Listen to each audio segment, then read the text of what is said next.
因為我唔識睇譜，我又想加入玩嗰隻歌，咁我就變咗要 piano 嘅，我係又要走去個 piano 身邊度，咁變咗喺個台上邊走嚟走去啦。咁所以佢哋咪叫我名叫小飛俠咯，喺個台度飛嚟飛去咁喺度。美國軍人佢哋要錢，咁就將佢哋嗰啲 instrument 賣俾越南嗰啲 music shop 咯。我好幸運就買到一支 Fender Stratocaster。我後來先知道原來嗰支係1960年嘅 Fender Stratocaster。1960年啊！近年最開心就係認識到你啦。我覺得你真係好有研究，係一個好中意音樂，亦都更加係好中意吉他嘅一個人。咁我跟嗰本音樂書喺度練，咁練嚟練去，好似有啲嘢唔對。咁後來先拎嗰本書問其他師兄啊，啲師兄話：梗係啦，你買呢本都唔係吉他書。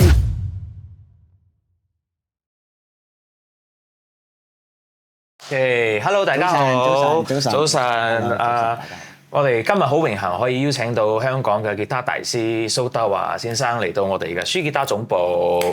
大家好，大家好。係，華哥，我叫佢華哥啊。係。即係你一直以嚟都係我哋好多華人吉他手心中嘅一個榜樣同埋一個精神。你睇下，其實我只不過係一個好普通嘅吉他手，或者係一個好普通嘅音樂人。係啊，好普通。只不過係真係從細就一路到而家都好，一路都未停過中意音樂咁，所以中意研究音樂嘅。華哥，你可以同我哋介紹下你即係幾時開始接觸吉他冇啊？其實我接觸吉他咧就係大概係9歲至10歲嗰陣時啦。咁我本身出身啊喺越南出身噶嘛，係啦。咁嗰陣時咧就只不過係好偶然陪我一個表弟，佢好喜歡想學吉他。咁佢就揾到一個吉他嘅老師，就近我屋企附近。咁所以就佢每個星期六咁放咗學之後咧，就去揾埋我一齊陪佢去上課。咁佢又上課，咁但係我就只不過坐喺個客廳嗰度，即係睇下報紙，睇下咩先。即係陪太子讀書咁咯。係啦，咁只不過即係大家好感情啊嘛。咁佢喺裏邊學，咁我只不過喺出邊度睇下雜誌，睇下其他嘢咁樣喺度陪佢1個小時去上課咁，上吉他課咁。但後來佢就因為佢要練習，所以佢就買咗一支吉他，就喺佢屋企。咁變咗咧，好多時我就陪佢翻屋企嗰陣時咧，就個手就掂到佢支吉他咁樣。咁慢慢就產生咗對吉他某一種嘅興趣。係啦。某一種興趣咁啊，所以就由嗰個時間起就耐唔中彈一彈咁樣試下咁樣啦。哇！真係叫做陪人哋學吉他，陪下就自己做咗吉他大師。唔係，一路都唔係吉他大師，一路唔係吉他大師。對我嚟講，只不過係係一個我好榮幸可以有嘅工作，因為呢個工作又可以我能夠每1分鐘喺工作嘅時間我都享受緊嘅工作，呢個係一個好大嘅榮幸，係一個好大嘅 blessing，即係一個好幸運嘅一個工作咯。哇！真係都幾，我哋原本都冇諗到，原來係咁樣就誕生咗一個我哋嘅偶像係咁樣誕生嘅。咁樣又想可以講下你係心目中有邊一位吉他手係你比較欣賞嘅咧？因為以前咧喺越南嗰度咧就曾經即係我哋有個電視台，因為以前越南係有打仗，咁嗰陣時喺越南打仗咧就有嗰啲美國個軍人喺度，即係係幫越南打仗嘅，咁所以咧就有一個佢哋一個電視台係美國佢哋即係自己俾軍人睇嘅電視台。咁所以咧喺嗰個電視台裏邊咧，當然係有佢哋好多嗰啲唔同嘅節目啦。咁但係其中就有一個節目就係都有講音樂嘅。係啦。咁我第一次即係覺得，咦，原來嗰啲吉他可以有咁多唔同嘅變化。即係當然其他嘅歌裏邊都有好多吉他喺度，但係嗰陣時仲未識得分別嗰個聲出嚟，其實係咩樂器出嚟嘅聲咯。係啦。咁但係咧，就係睇其中佢有一個節目，嗰個節目咧係嗰陣時我其實真係仲好個年紀仲好細，但係我就覺得出嚟個聲係好特別，同埋每一個吉他手或者嗰個樂手出嚟咧，都有佢唔同嘅吉他出嚟嘅聲同埋嗰個 character 同埋嗰個吸引力。咁嗰個節目咧就係、可能好多朋友都知道嘅，就係 Woodstock。哇！係啦，哇嗰陣又可以睇到 Woodstock。係啦，咁啊，但係其實係喺個電視機上面睇嘅啫嗰陣時。哇！咁肯定好正啊！係啦，咁所以嗰陣時咧，咁當然譬如Jimi Hendrix 係出嚟神一般嘅存在啊！係啦，冇錯，已經係好難得嘅聲啦。係喎。咁啊，跟住譬如又有好多其他嘅吉他手，無論黑人、白人有好多啦。咁另外一個比較令我覺得深刻咧，就係 Santana。因為佢彈嗰隻 Soul Sacrifice 裏邊咧個吉他聲啊，咁其他啲嘢咧係好 dominant，係好有佢嘅特色同埋即係嗰啲句子係嘛？咁所以咧，即係一個 Jimi Hendrix 嘅特別嗰個演繹啦。咁啊，另外就即係 Santana 啦。咁當然亦都有其他嗰啲吉他手，譬如好似係叫 Alvin Lee 啊咁樣，即係彈得可以好快、好 clean、好乾淨。咁但係就總之我發覺好多個音樂人都有玩吉他，甚至乎有啲唱folk song嗰啲都有玩吉他。咁啊出嚟俾我聽到，原來吉他可以有咁多唔同嘅演繹嘅方法，亦都有咁多唔同嘅聲嘅種類配合到咁多唔同嘅音樂嘅嗰個旋律啊，同埋嗰個種類可以分得咁闊嘅，咁樣係嘛？咁啊，所以就慢慢對佢更加產生咗好多嘅興趣，自己喺度慢慢喺度尋找，咁啊變咗咧，自己都變咗要將自己嗰啲新年嗰啲利是錢咧。就去買一支吉他嚟到自己喺度研究下點解人哋做到咁嘅嘢咧，咁樣係啦，就咁開始嘅。係啊，嗰陣。咁嗰陣時嗰支吉他都係越南嘅吉他嘅，即係越南自己 handmade 嘅吉他嚟嘅。咁嗰支吉他仲有收住嘛？冇啦，嗰支吉他，因為嗰支吉他係其實係好有佢個 character 嘅。咁佢做出嚟個款咧，其實都係跟住 Fender 嘅 Stratocaster 個款做出嚟。咁佢因為嗰陣時越南好可能係未有咁嘅 hardware 啊，未有咁嘅 pickup 啊咁樣咧。咁所以咧，其實嗰啲木啊，其他嗰啲craftsmanship 咧，即係嗰啲手工咧，就係越南佢哋嘅木同埋越南嘅手工做出嚟。但係所有嘅 hardware pickup 嗰啲咧，其實喺一啲舊嘅 Fender 嗰度拆出嚟擠喺上邊。咁所以嗰陣時係好平嘅，咁但係嗰陣時我仲係細個嘅學生，咁我可以出到個錢就係買到嗰支。但係其實我係到而家我都記得嗰支吉他嗰個聲嘅。咁但係好可惜，嗰支吉他因為嗰陣時後來有一個朋友，因為嗰陣時越南係有好多男性嘅係要到咁嘅歲數咧，係要入去個軍隊裏邊受訓做兵嘅，係啦，去參軍。係啦，咁嗰個朋友咧就佢就冇吉他，但係佢就好中意玩吉他咁，同埋即係佢唔想即係出去前線打仗。咁佢就因為佢識玩吉他咧，咁就可以喺嗰個後邊嗰度嚟到即係唔需要真係揸槍咯。佢寧願選擇揸吉他嚟到喺個軍隊裏邊，唔選擇揸槍。咁但係好可惜就好後來個朋友都唔見咗，咁嗰個吉他去咗邊度我都唔知道。真係可惜咁。哇！原來有咁嘅故事啊！係啊，比較特別啊。咁華哥，你後來你係咩時候會去到香港啊？我去香港就係因為嗰陣時越南比較戰亂啦，比較混亂咁樣。咁我亦都差唔多要到啱佢哋嘅歲數要入去軍隊。咁我屋企人就因為得我一個仔嘛，咁所以屋企人就決定即係送我過嚟香港，再過去香港。咁但係香港嗰陣時其實就香港係冇咩親人喺度嘅，冇咩親戚啊，其他朋友都好大勇氣啊。係啦，咁啊要自己嗰陣時慢慢得個身上面帶到嗰啲錢，慢慢好幸運得到上天照顧，咁啊一路生存到今日。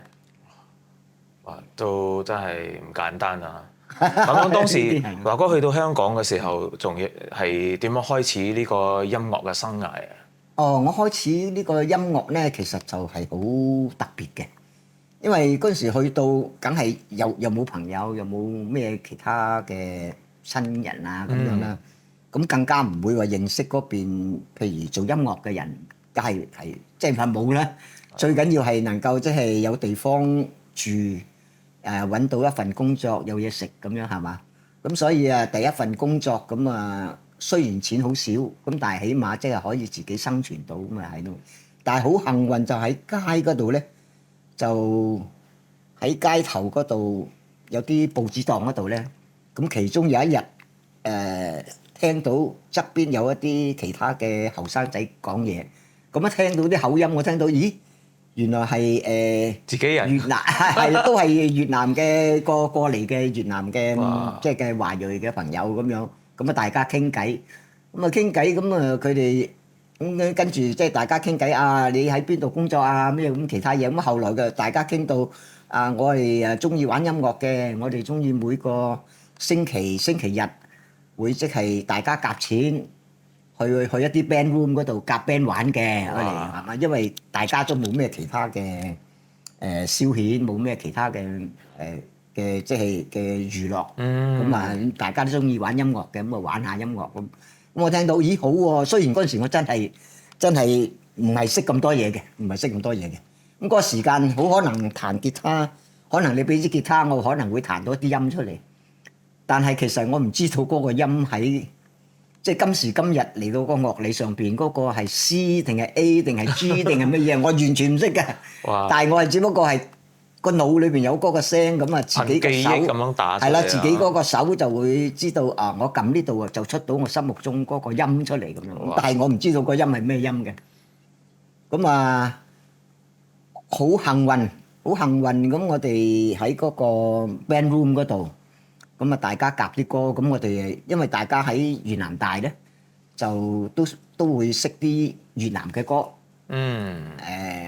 一啲即係喺美軍電台嗰度聽到嗰啲美國嘅歌。哇！咁同埋一啲，因為我哋好多都喺越南係讀法文啊嘛，亦都有玩一啲法文嘅歌。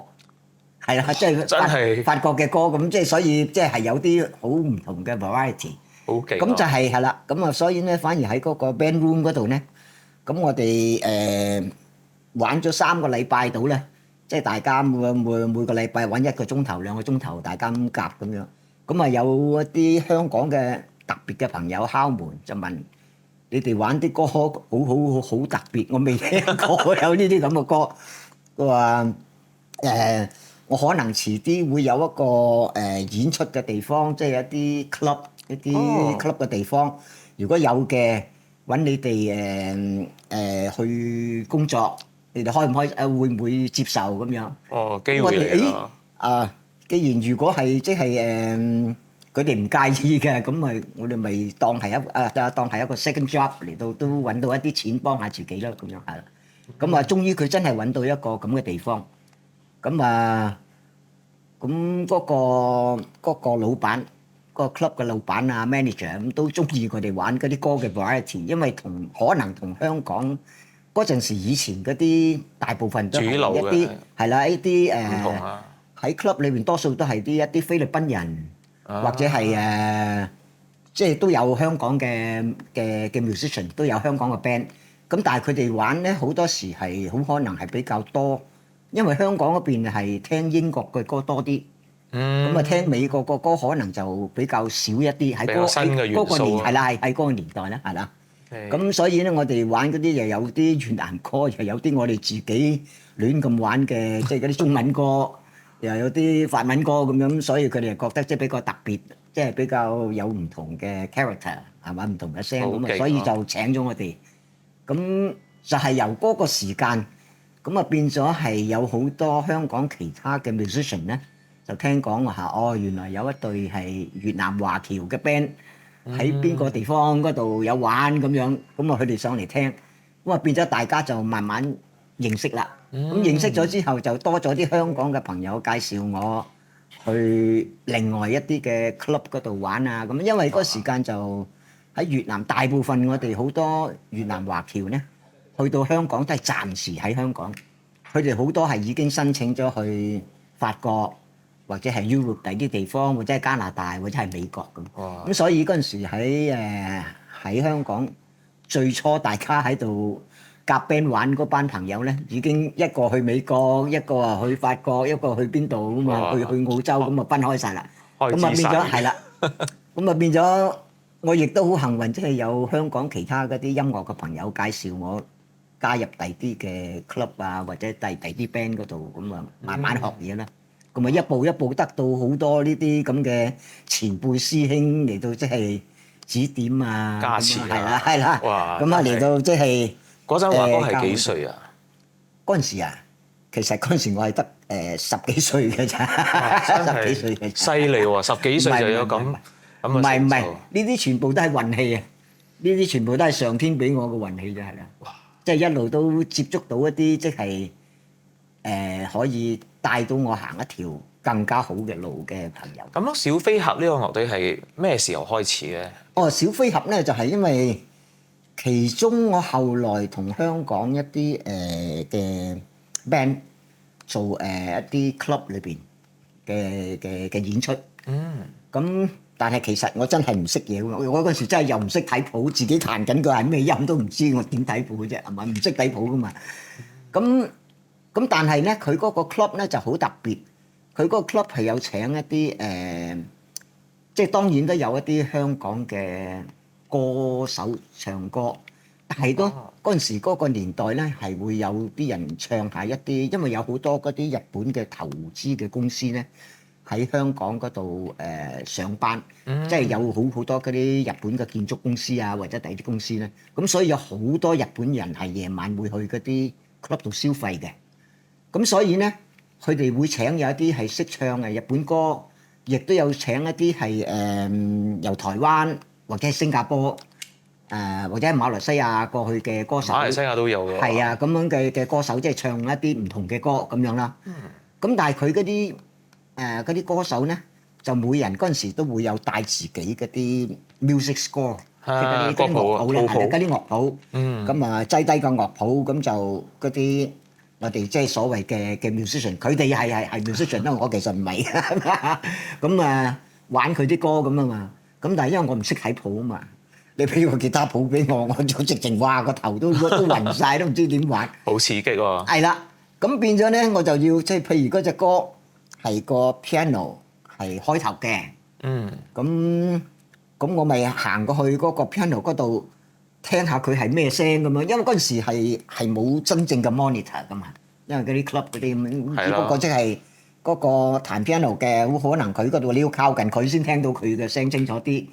個 bass 你要行去 bass 嗰邊咁樣，即係或者 saxophone 或者邊個咁，又要喺佢身邊先聽清楚啊嘛。咁變咗，因為我唔識睇譜。咁變咗咧，我又想加入玩入去夾玩嗰隻歌，咁我就變咗要即係如果 piano 嘅，我係又要走去個 piano 身邊度聽佢個聲，咁然後自己玩即係玩到嗰個 key 裏邊嘅嘢出嚟啦。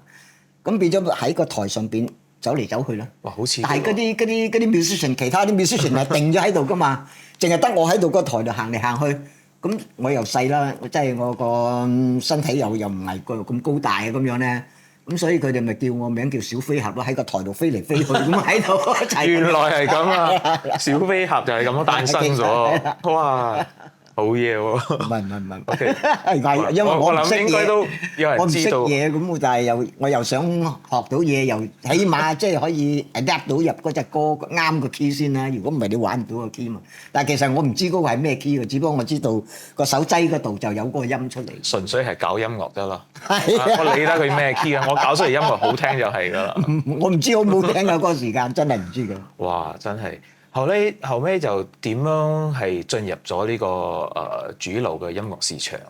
進入主流音樂市場咧，其實係有一啲已經喺香港係比較 professional 嘅 musician。其中一個咧就係佢係彈 bass 嘅，亦都係喺最早介紹俾我識到美國有一個出名嘅 bass 嘅 company 叫做 Fodera 嘅一個朋友，係啦。咁但係佢後來佢介紹咗我，因為佢話即係我用嘅吉他嘅聲同埋嘅玩法，因為我唔識睇譜，所以我只係玩自己嘅嘢。佢就話即係同好多香港佢認識嘅吉他手會有個分別。咁所以佢就介紹我去即係一啲比較初級嘅錄音室度做錄音咁樣下啦。咁其實我都唔識睇譜嘅，我都係聽咗嗰個音樂，自己玩一啲自己嘅嘢入去嚟到玩翻好嗰隻歌咁樣，就係咁開始。咁啊跟住咧由咁開始之後咧，咁啊因為喺錄音室裏邊有好多 arranger，有好多其他嗰啲 musician。咁啊跟住就認識到其他一啲更加好嘅，同埋更加即係有名嘅朋友咁樣啦。咁嗰啲朋友先正即係講啊，你既然你識彈嘅，你不如你嘥時間學埋認識睇譜啦。咁你可能會多啲 job 或者咁樣係嘛？咁啊，所以但係嗰陣時我因為真係冇咩錢，因為就算出嚟係開始做音樂，但係因為你係新人咧，你變咗嗰個錢都唔係咁多。係啊，都係要捱下。係啦，咁啊變咗即係自己都係啱夠食啊，夠俾交屋租錢啊咁樣。咁變咗咧就冇去一啲正統嘅賣音樂資料嘅地方嚟到買佢哋嗰啲課程嚟學，係嘛？就算買咗我都唔知揾邊個師傅解釋俾我聽點學。係啊，當時呢啲資源都好矜貴啊。咁變咗咧我就自己貪平咧，就去一啲 second hand 嘅地方嚟到揾，咁啊，後來揾到，有一本書好厚喎，又話有啲五線譜喎，咁啊自己又平平地，咁啊，即係雖然係有少少爛地，我個封面都爛咗，咁樣淨係大中間咁樣，我諗住都希望即係慢慢睇下點試下，係啊，幫得到又好啊。了解下究竟五線譜係咩一個問題啦，即係一個點樣嘅學習方法啦咁樣。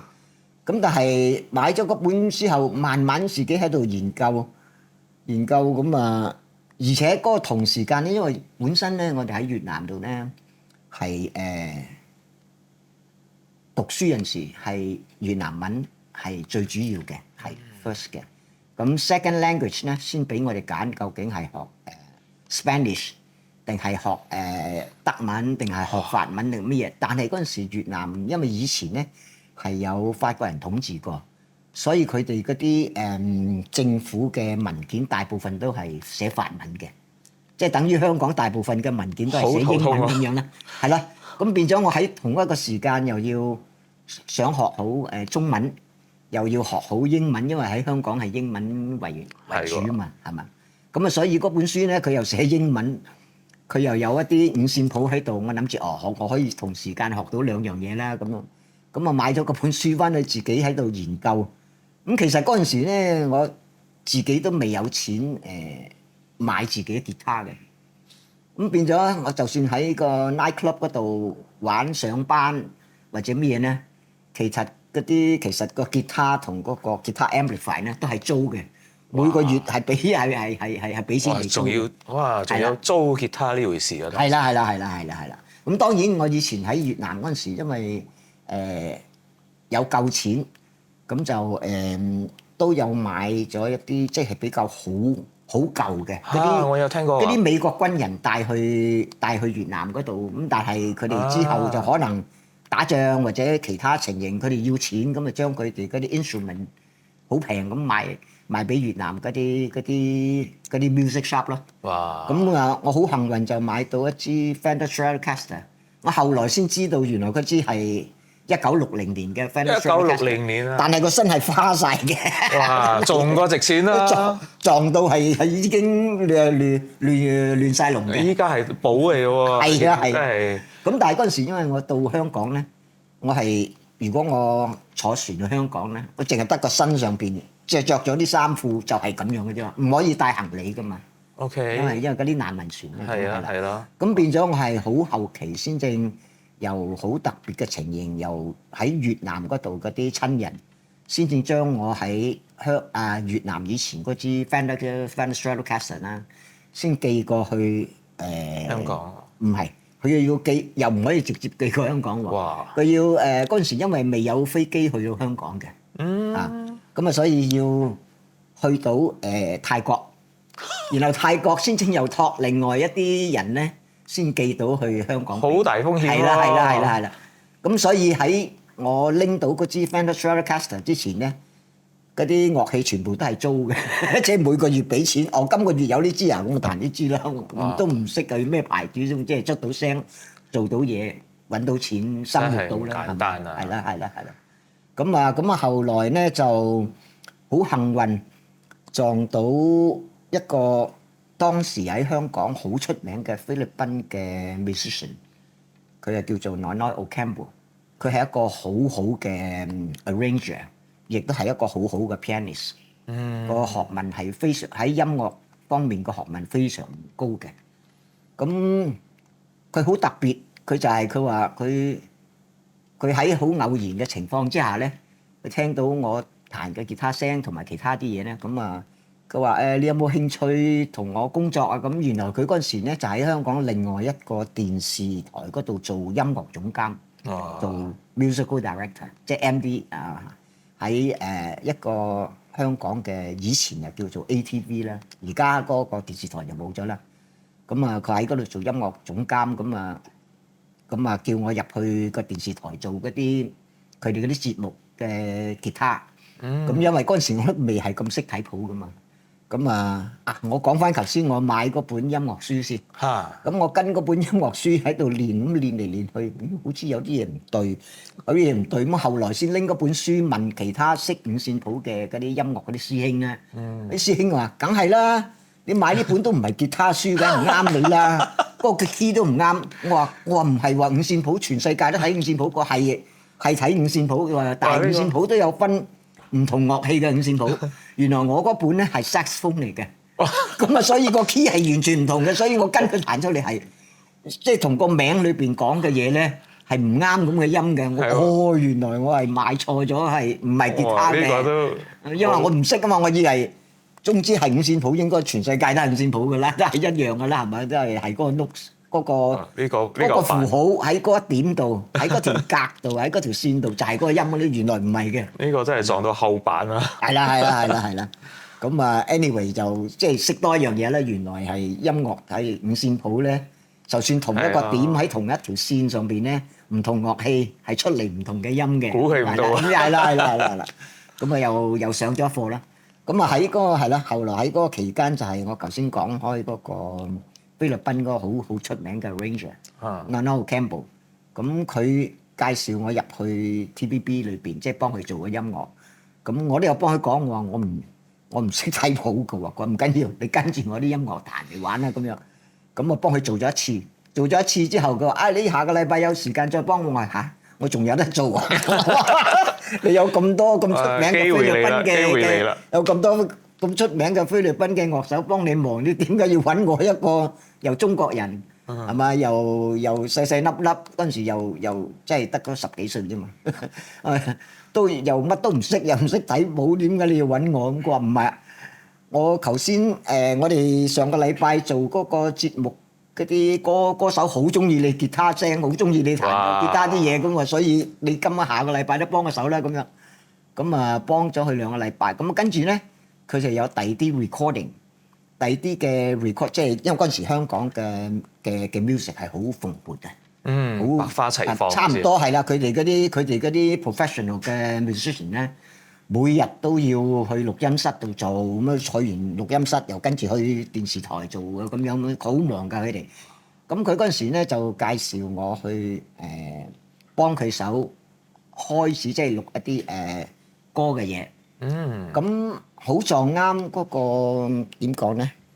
嗰個唱片嘅監製就係而家過咗身啦，但喺嗰陣時以前又係同顧嘉輝輝哥咧都係好出名嘅一個唱片監製，就係黎小田先生。哇！係啦，小田先生。咁係啊，黎小田先生咁嗰陣時同佢喺度錄下佢嗰啲歌啦，咁就當然好難得，即係嗰個 Nonoy Ocampo 俾好多機會我，即係雖然我唔識睇譜，咁甚至乎大家因為嗰陣時錄音咧係全部pianist、guitar、bass player、drummer、起碼最少都係 four piece 一齊錄嘅。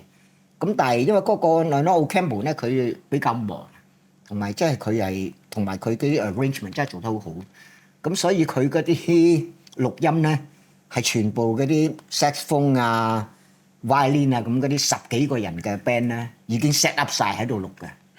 咁所以但係咧咁啊令到我更加緊張，因為我都唔識睇譜，唔知道佢個譜叫我彈乜嘢嘢係嘛？咁我點做咧？我原本係幫佢講，我話不如你揾個第二個朋友幫你手啦，我都睇唔明你個譜叫乜嘢嘢係咯？點樣啊？佢啊，其實佢寫得好好嘅，咁但係只不過我唔識睇啫係嘛？咁但係佢啊俾好多個機會我，佢話唔緊要，你喺度聽，你感覺。你係有咩地方你可以加到你自己嗰個特點同埋啲吉他聲入去咧，你就錄啦。但係我哋錄嗰陣時咧，你就靜啲喺度聽清楚我哋做乜嘢音樂咁樣。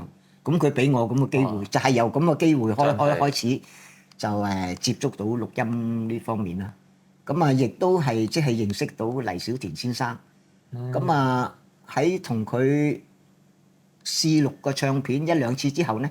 咁啊撞啱嗰個年代咧，就係香港做嘅歌唱比賽。咁啊就係嗰個年代就係剛啱係第一屆就係阿梅艷芳小姐。梅艷芳小姐去參賽，咁亦都係咁，所以嗰個時間咧，佢第一次上台唱歌，亦都係我第一次喺個台上邊試下嚟彈嗰啲歌咁樣啦。咁所以嗰個點樣講咧？嗰個記憶係好特別，係好新。咁所以就係由咁嘅機會，咁當然梅艷芳小姐係贏咗啦，係嘛？咁啊贏咗，咁啊跟住佢錄唱片，咁所以咧佢嘅唱片第一張梅艷芳香港嘅唱片，第二張、第三張嗰啲吉他都係我有幫手錄咯，因為嗰陣時就係阿黎小田先生做嗰個唱片監製啊嘛。嗰啲就係好似我哋即係表演嘅時候，即係必備嘅歌單嚟㗎，係咩？所以其實我真係好幸運，得到好多人嘅照顧，咁先正有可以到今日都可以同你傾偈啊，同咁多朋友見面啊咁樣。咁所以其實我真係識嘅嘢係非常少嘅啫。哇！其實咁樣聽你講，真係呢個成個過程真係唔簡單啊！一路走過嚟都充滿崎嶇啊。但係都 anyway， 即係大家都健健康康最緊要啦，開開心心係嘛？咁而且近年最開心就係認識到你啦，同埋你做到一把咁好嘅吉他，即係我心目中想要嘅吉他，即係俾我，因為無論喺木材嘅選擇，同埋你嘅手工，同埋你喺每一個吉他上邊嘅落嘅心機。我覺得你真係好有研究，係一個好中意音樂，亦都更加係好中意吉他嘅一個人。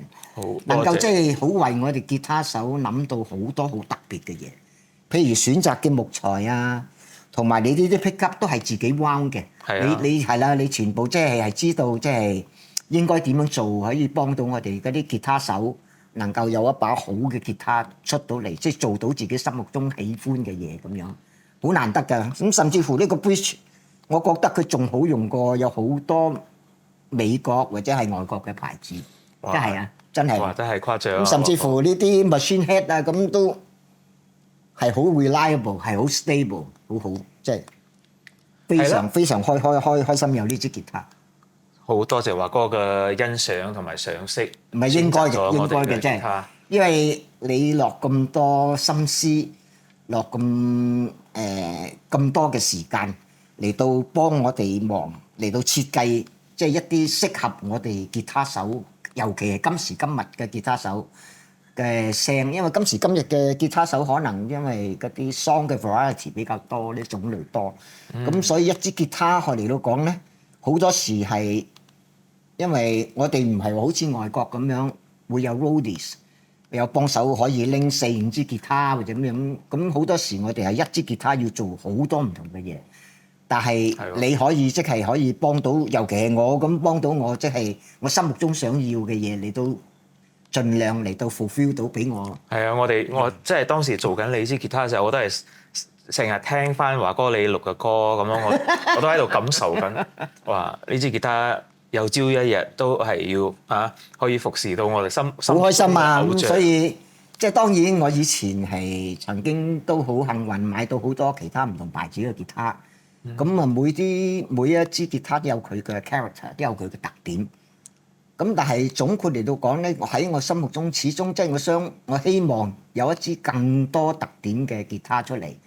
咁所以能夠認識到你，亦都你能夠即係配合到我，配合到即係我心目中嗰個要求，一支吉他可以盡量做到多啲嘢出嚟嘅呢個要求，好難得，真係好，非常多謝你，好感恩，非常多謝你。咁華哥，我又記得你有講過，你曾經都有自己落手做過兩支吉他係嘛？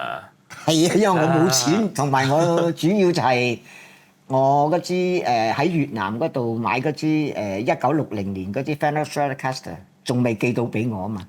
咁但係因為如果我租嘅樂器咧個吉他咧，咁嗰個月佢可以租到支 Fender 就係 Fender，租到支即係佢可以有一支日本牌子嘅吉他借到俾我嘅，咁即係Yamaha或者乜嘢咁樣，咁我就用一支。咁變咗每一次咧都係用緊唔同嘅吉他、唔同嘅 amplifier。咁所以但係個 amplifier 我當然唔識做啦，係嘛咁啊？咁但係吉他我就嘗試。既然即係自己又每一次嘅吉他，自己都覺得可以有更加好嘅彈法嘅手感，或者更加好嘅聲，咁點解唔自己即係揾自己多嘅時間，自己嘗試去有一支自己嘅吉他咧？但係如果喺香港當時我嘅收入同埋我嘅錢，要買一支即係名牌，好似 Fender 或者 Gibson 嗰啲吉他咧，我未夠錢啊嘛。咁所以咧我就去一啲。即係自己諗辦法，自己有冇辦法可以自己做到一支吉他出嚟，能夠即係自己想要嘅聲咁樣，咁樣咁嚟到即係慢慢自己學咯。咁當然係要嘥好多時間。咁樣第一支吉他你可以講下你係點樣嚟做出嚟嘅？哦，第一支吉他咧，我首先咧就係因為嗰陣時係冇咩錢，咁我變咗我去一啲人哋可以講係買一啲。比較人哋唔要嘅嘢抌出嚟嘅嘢，即係比較似垃圾咁嘅嘢。咁咧去咁嘅地方咧，咁啊抄到有一啲即係譬如人哋因為俾火燒過嘅吉他，或者係點樣嘅情形壞咗，係出唔到聲定係乜嘢嘅吉他咁樣咧。咁我就將佢一啲好平嘅買咗翻嚟可以用嘅嘢，咪自己拆出嚟用啦。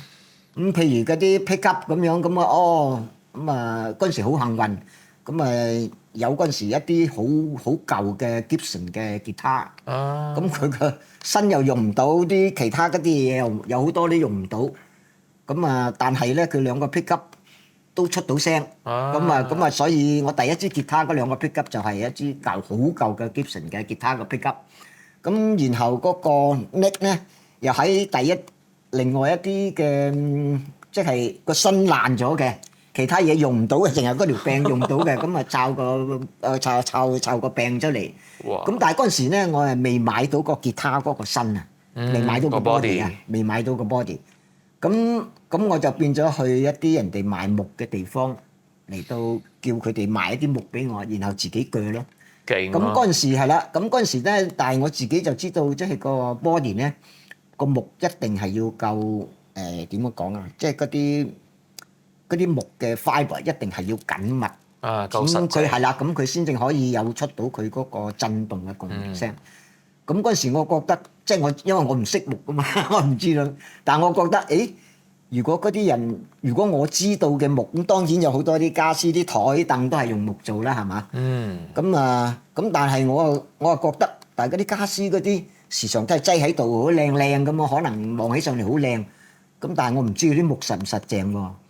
但係咧，我就知道人哋做菜嗰啲切豬肉啊，個砧板嗰啲木一定係好實淨噶啦，一定係好實淨，好硬淨噶啦，係嘛？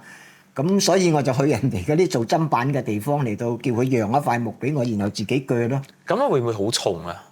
重㗎，佢比較重㗎，佢比較重㗎，但係佢。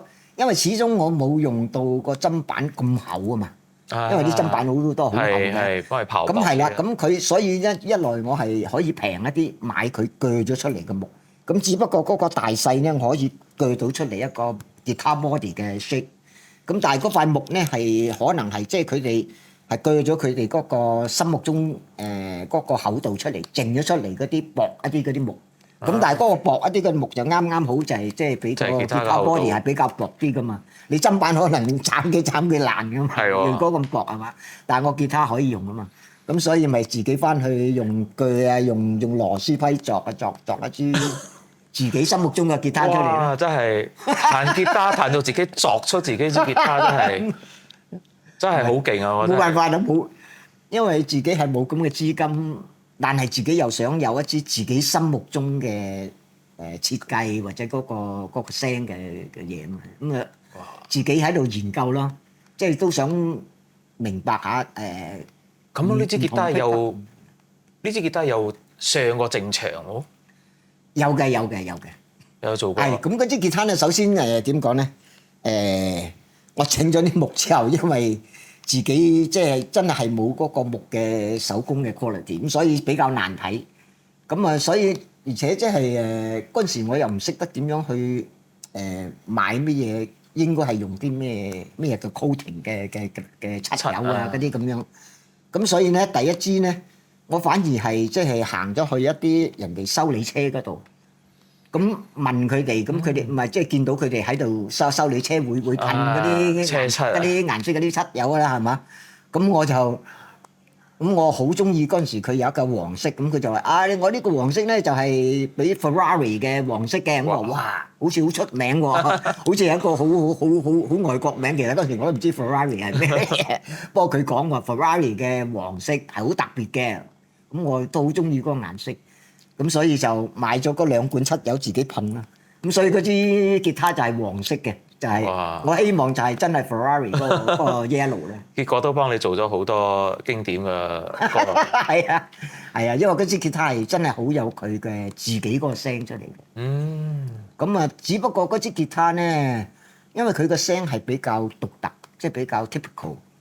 有可能個 pick up 啊，或者有可能因為嗰啲 wood 嘅 texture 啊咁出嚟嘅聲咧，咁所以其實嗰陣時係，如果喺我心目中啱我喺香港做音樂，尤其係錄香港唱片嘅聲咧，佢未算係咁啱我自己嗰個心水。咁所以嗰陣時就自己再揾時間，再拎啲錢去抄另外一啲。另外一啲即係已經係人哋爛咗個吉他係嘛？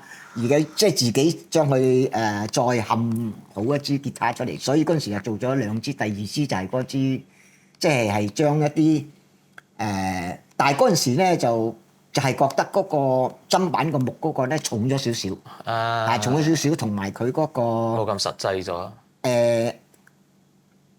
我都可以承受嘅，我都可以接受嘅。可以接受佢嗰個重量嘅，但係佢因為佢嗰個聲咧，佢係比較嗰個 mid range 同埋嗰個低音比較夠啊。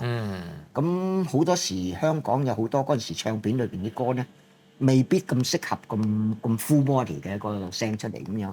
咁所以就後來就揾咗第啲做家私嘅嗰啲木，咁做咗個 body 就揾一個即係。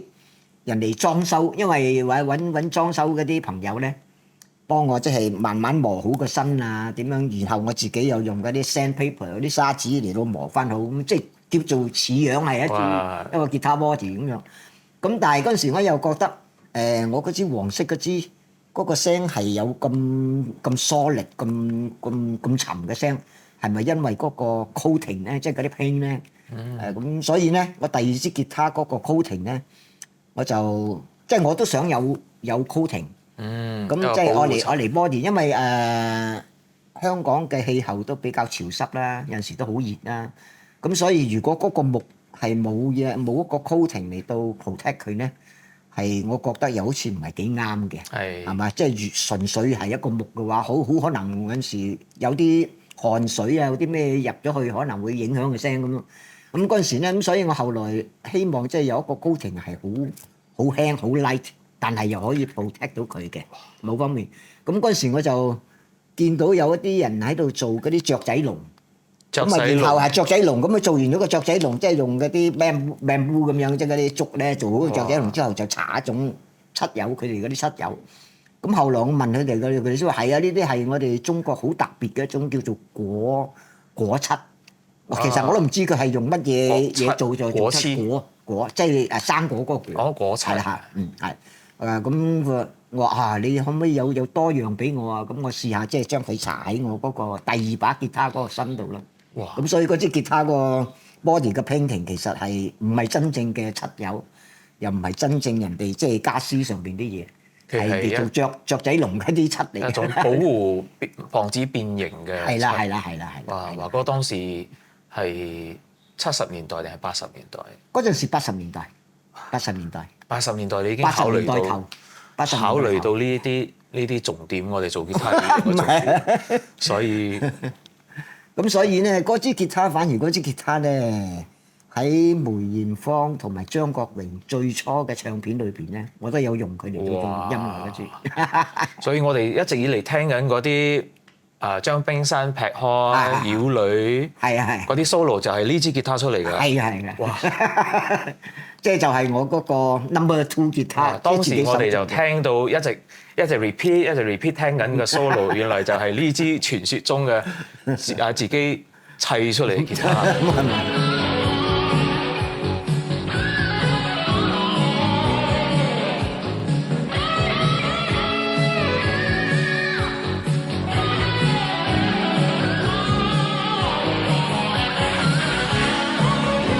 因為嗰陣時真係自己嘅錢唔係咁多嘛，咁後來自己先正即係慢慢又買多咗第啲牌子嘅吉他咁樣啦。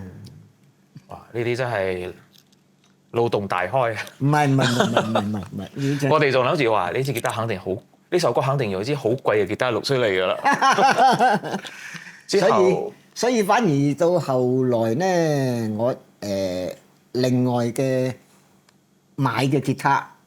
即係真係第一支買嘅吉他咧，反而係一支Fernandes。哦，日本嗰個係日本，但係其實唔係話我去買嘅，係一個好中意吉他音樂嘅朋友，佢自己去日本度旅行。咁佢就買咗2-3支吉他翻嚟，就係 Fernandes 嘅吉他。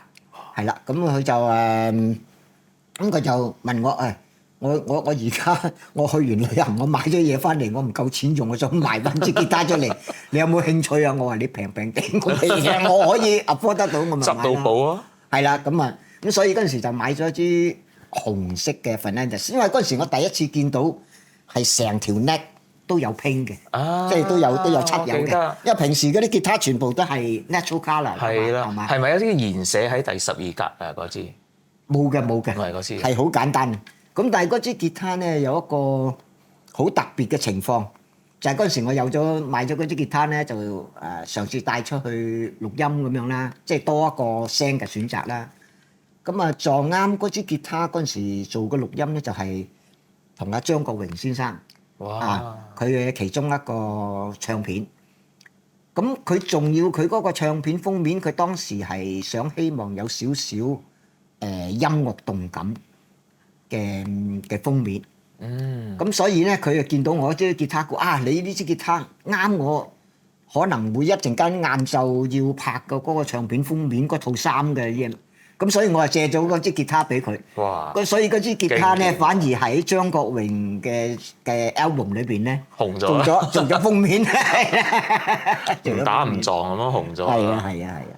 哇！真係好多啲內幕消息聽到我哋。唔係，真係。咁樣之後，華哥你仲有參與咗邊啲藝人嘅唱片錄音啊？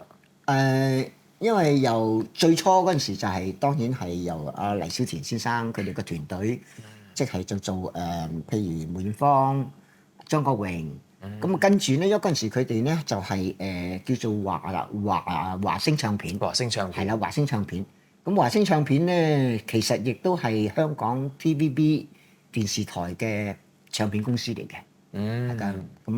咁所以咧就變咗嗰陣時，當然佢哋因為每年都有新秀啦，係嘛？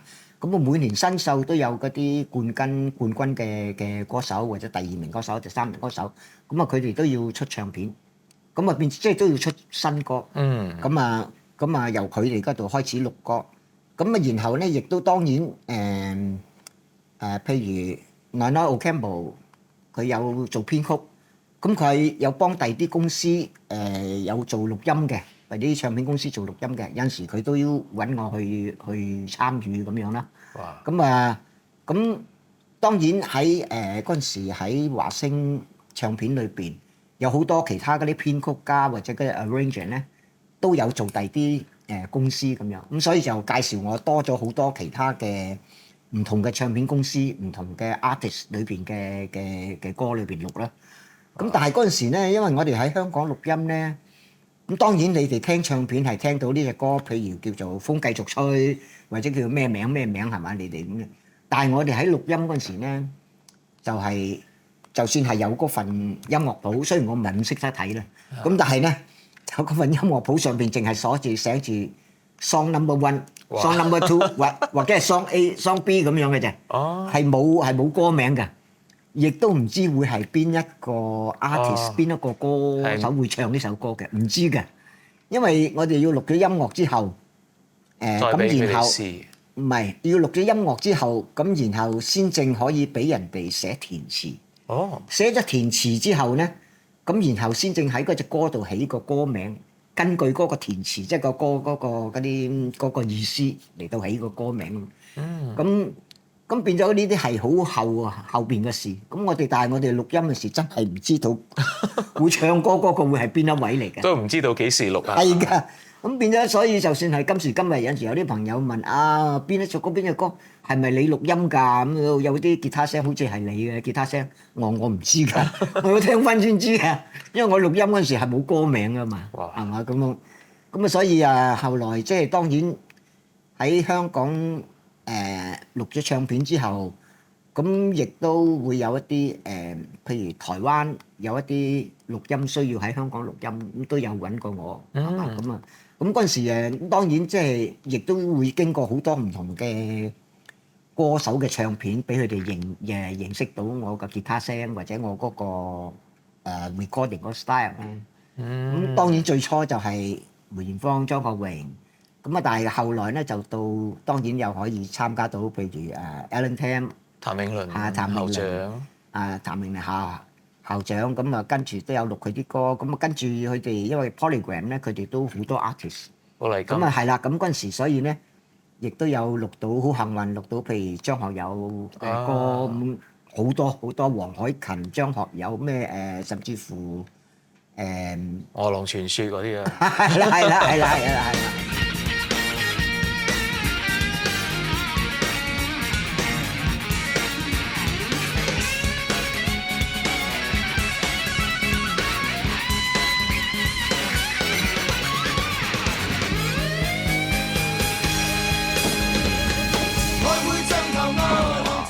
咁啊變咗譬如李克勤啊，咩好多其他嗰啲都有，即係甚至乎好多基本上女國歌手，譬如好似陳慧嫻小姐啊，係嘛？咁甚至乎後來即係又到有王菲啊咁啲唱片都有，係啦。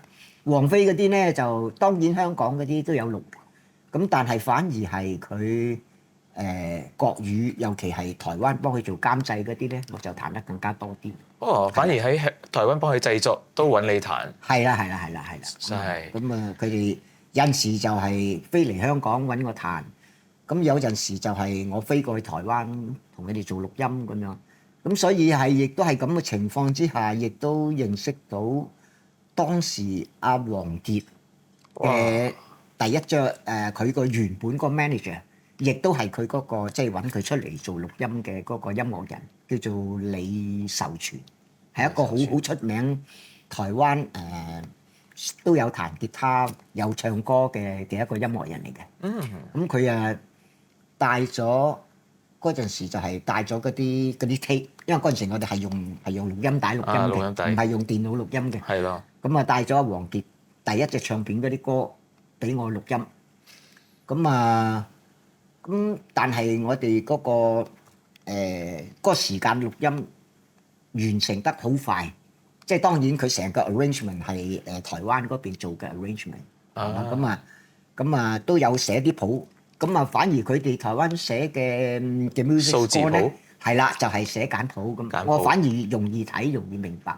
係啊。咁我都有彈，咁彈完咗之後就咁嗰隻唱片就聽講係賣得好好啦，咁所以好快咁佢嗰個監製又再 book 我時間，要錄王傑第二隻嘅 album。即係王傑啲 solo 都係你彈嘅喎。係㗎，全部即係佢最初嗰兩張或者3張都係嘅，即係總之佢嗰個佢未換經理人之前咧，都係我嘅嗰啲歌。哇！即係當年我哋喺酒吧打 band 嘅時候，啲歌幾乎一半以上嘅我哋要執嘅歌都係唔係華哥出自華哥嘅手。係我歌啱幸運，即係會撞得到呢啲咁好嘅歌咯嘅唱片公司同埋嘅歌手啦，咁同埋嗰啲歌咧，即係亦都要好多謝，即係嗰啲師兄啊或者咩前輩啊寫啲咁好嘅歌出嚟，先有機會能夠參與到咯。所以華哥唔係間接性，係直接性影響咗成個唔係音樂界嘅吉他嘅音嘅聲音係即係我哋好多都係以華哥嘅聲音或者你嘅表達方式為一個方向嚟，即係令自己去追求。因為我咧其實真係好有少少係誤打誤撞，因為我音樂嘅基礎真係非常少。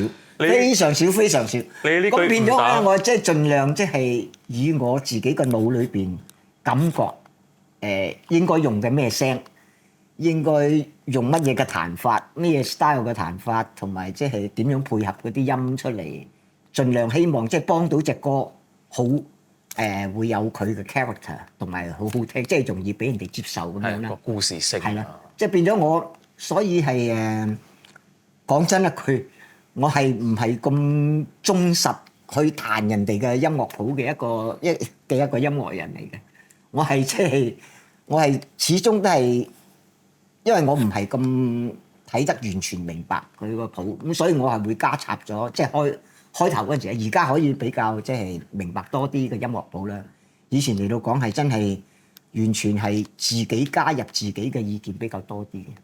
咁所以譬如好似係阿王傑，佢第一隻唱片，因為佢寫嗰啲音，因為係寫簡譜，我容易睇，咁我變咗咧，我都跟咗佢嗰啲彈法彈咗出嚟，即係佢嗰個 arranger 寫啲音啊，同埋寫嗰啲咩咁彈咗出嚟。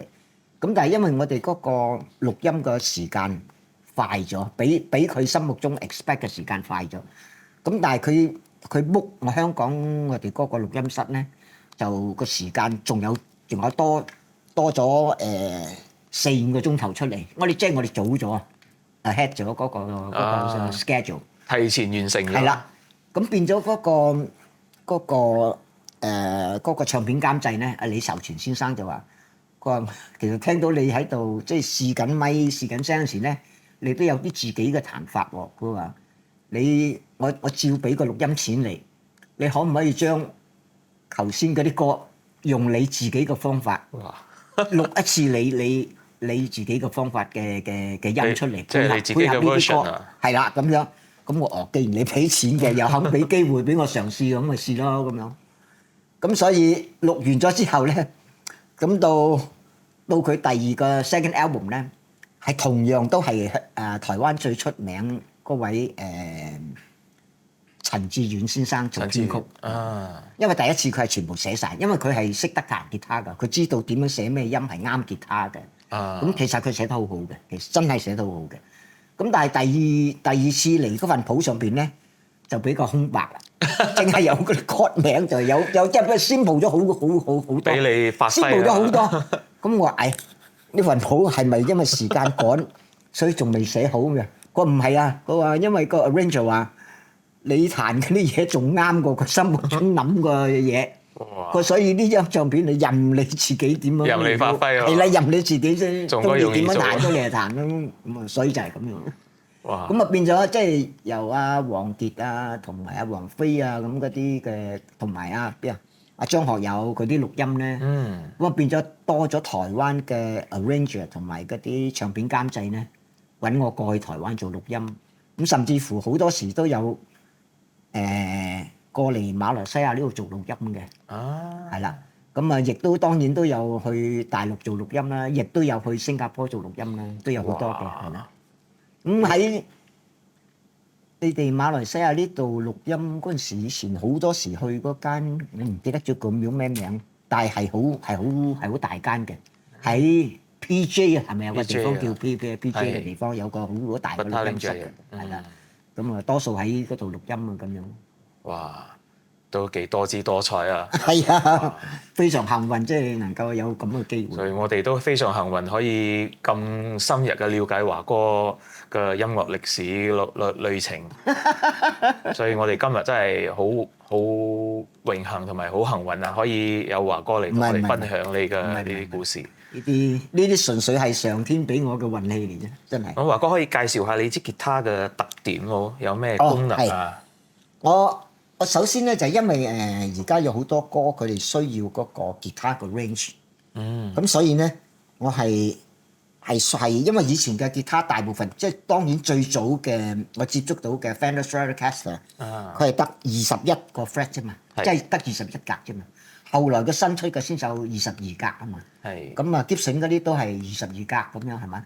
咁但係而家有好多歌咧係需要到個 range 更加闊，咁啊變咗咧。我係好需要有24格，咁所以咧，我個 neck 一定要24格。咁同埋咧，嗰個 neck 呢個嗰個 shape 咧係啦，我係中意即係比較C 係啦，又唔可以太 bulky，因為我手細嘅。係咯，要跟你嘅 size 嚟做。係啦。咁除咗咁之外咧。我亦都希望即係一支吉他喺我能夠帶得到即係盡量少樂器嘅時間咧，做到比較多嘅嘢，多元化係啦，多元化嘅嘢。咁因為其實咧，當然Fender 有 Fender 佢哋嘅聲，Gibson 有 Gibson 嘅聲，係嘛？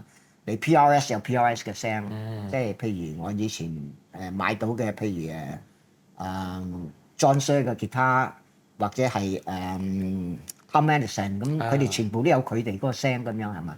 咁啊，所以好幸運咧。我解釋俾你聽，我需要即係咩 pick up 咁樣咧，大概你都做到嗰個聲俾我係嘛？咁譬如好似，因為有好多朋友咧，因為佢驚因為佢中意彈，如果佢主要係solo 為主咧，好多時嗰啲朋友係唔中意中間有個 pick up 嘅。即係佢中意淨係有呢兩個夠 powerful，係啦，俾佢彈到一啲好聽嘅 solo 嘅聲出嚟啊！因為呢度你會撞到塊 pick 噶嘛。咁但係我哋如果係做錄音或者係做live show 咧，需要多啲 variety 咧，係都需要有翻有時有啲歌係適合比較接近 Fender 嗰啲聲，係咪？亦都當然係啦，亦都需要有時有啲比較 powerful 嘅聲。咁所以咧，我就中意係冚聲冚嘅，係都係中意咁。當然即係我都有啲吉他係 single coil 然後冚嘅，聲冚都有。咁但係我覺得即係可以做得再多一啲嘢咧，就係冚聲冚。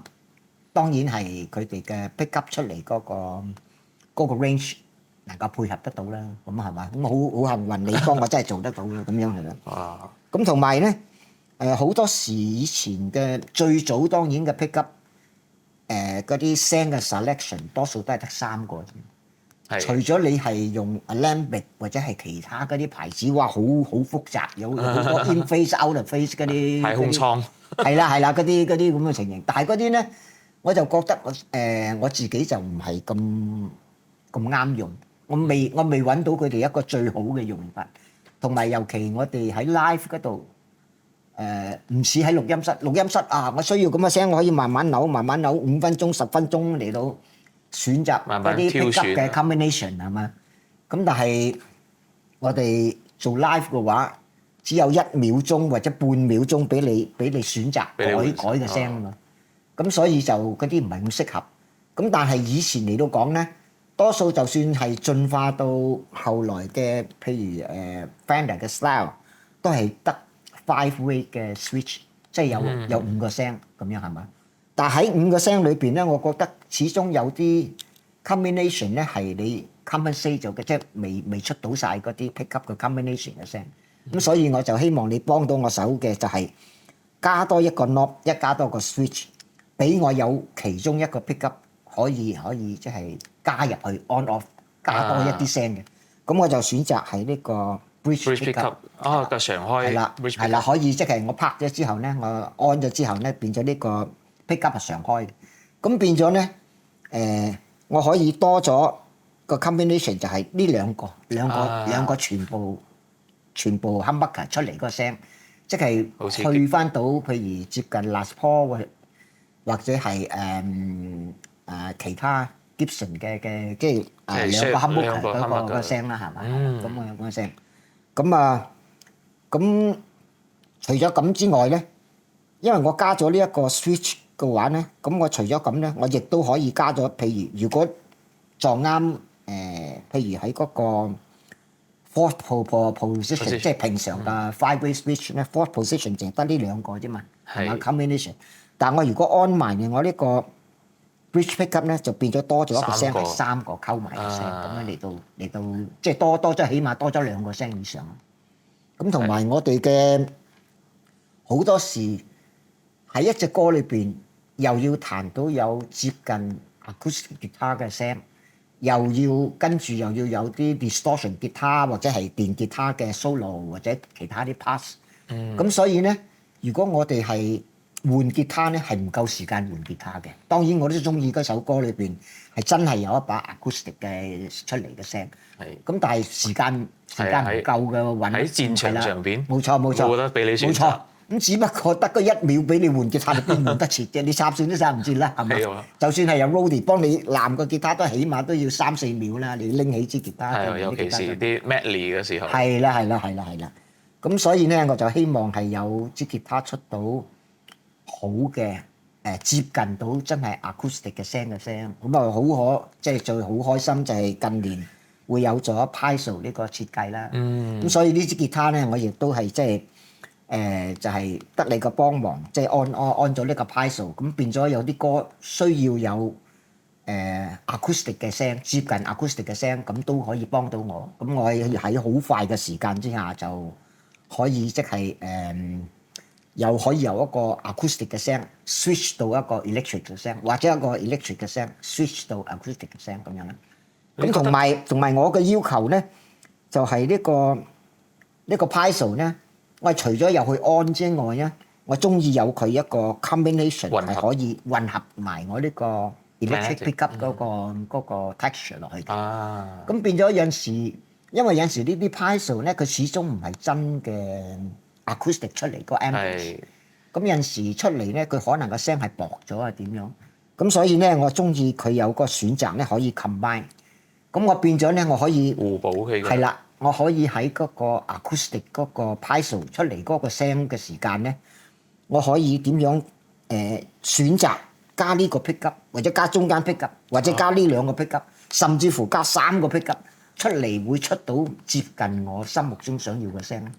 係啦，咁啊變咗嗰個聲嗰個選擇方面係多咗好多，更加多元化。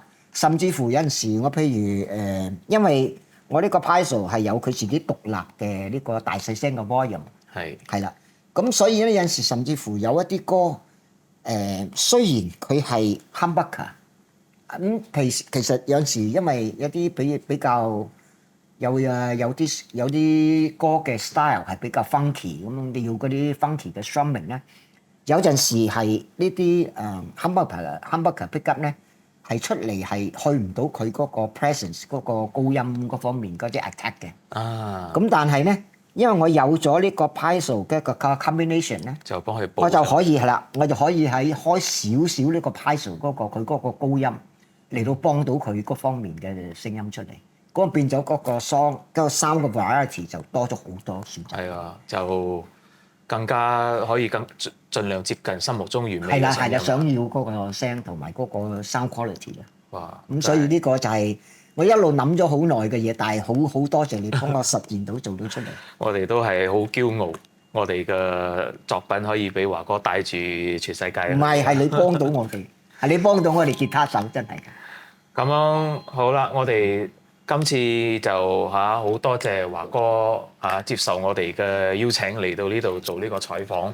冇咁客氣，冇咁客氣。我哋好希望在更加多嘅舞台上見到華哥帶住我哋書吉他一齊飛啊！好啊好啊，大家一齊努力。多謝華哥。為音樂，為吉他繼續前進。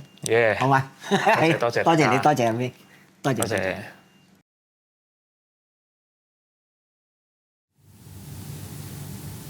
Wow, so nice at the video. Have you subscribed our channel yet? If not, don't forget to subscribe and help to share our video. Also, please leave your comment here. Thank you.